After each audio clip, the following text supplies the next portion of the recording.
সম্মানিত প্রিয় বন্ধুগণ, আমাদের মির্জা ফখরুল ইসলাম সাহেব তিনি এখন নতুন ডগবাজি নাটক শুরু করেছেন। আসলে সামনে তো রাষ্ট্রপতির নির্বাচন, তাই একটু তিনি ভালো সাজতেছেন। তিনি বলতেছেন যে শুধু প্রধানমন্ত্রীর পরিবর্তন হয়েছে, আর কিছুই পরিবর্তন হয়নি। আগের মতো সুদ ঘুষ চলতেছে, এমনকি আগের মতো জুলুম অত্যাচার চলতেছে। বিএনপি কিছুই পাল্টাই নেই ক্ষমতায় এসে, তিনি এই কথা বলতেছেন। আসলে তিনি এই কথা বলতেছেন না, ওনাকে বলানো হচ্ছে। আমার মনে হয় তলে তলে নি মির্জা ফখরুল ইসলামকে রাষ্ট্রপতি দাহ্য হয়ে গেছে হয়তো, আর না হয় তিনি হুট করে এখন এসে এই কথা মায়াকান্না করে এই কথা বলার কারণটা কি। তিনি বলতেছেন আমার বয়স হয়ে গেছে, আমি চাই এখন একটু পরিবর্তন চাই।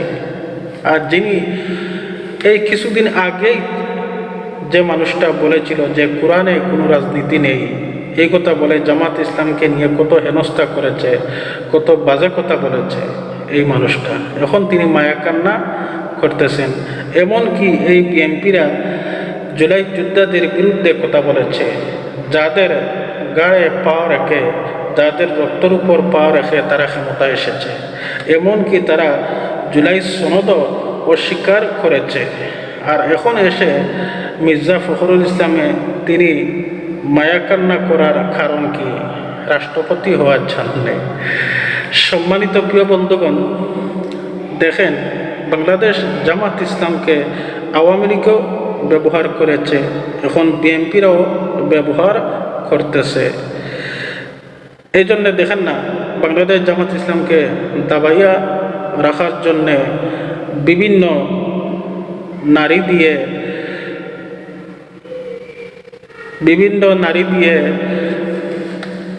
কেলেঙ্কারি লাগিয়ে দিচ্ছে। এমনকি বিভিন্ন সিনেপেশার মানুষকে হুজুর সাজিয়ে নারী দিয়ে ভিডিও করে ভাইরাল করে দিচ্ছে, আর নাম দিচ্ছে বাংলাদেশ জামাত ইসলামের লোক। এইভাবে বাংলাদেশ জামাত ইসলামকে হেনস্থা করা হচ্ছে। সম্মানিত প্রিয় বন্ধুগণ, আমি নিশ্চিত এই বিএনপি আওয়ামী লীগের সাথে একটা চুক্তি হয়ে গেছে। আওয়ামী লীগকে ফিরিয়ে আনার পুরোপুরি চেষ্টা করতেছে এই বিএনপি দল। সম্মানিত প্রিয় বন্ধুগণ, দেখেন এই বিএনপির দ্বারা অতীতেও দেশ সুন্দর চলে নাই। এই বিএনপির উপর দেশ কোনোদিনও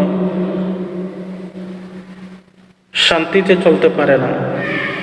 সম্মানিত প্রিয় বন্ধুগণ, এখনই সত্য কথা বলার সময়, আর এখনই রাজপথে নামার সময়। আমাদের দেশ এখনো পরিবর্তন হয় নাই এবং ফ্যাসিবাদও এখনো রয়ে গেছে। এইগুলাকে সংস্কার করতে হবে অতি তাড়াতাড়ি, আর না হয় এই দেশ, এই জাতি একদিন পস্তাতে হবে।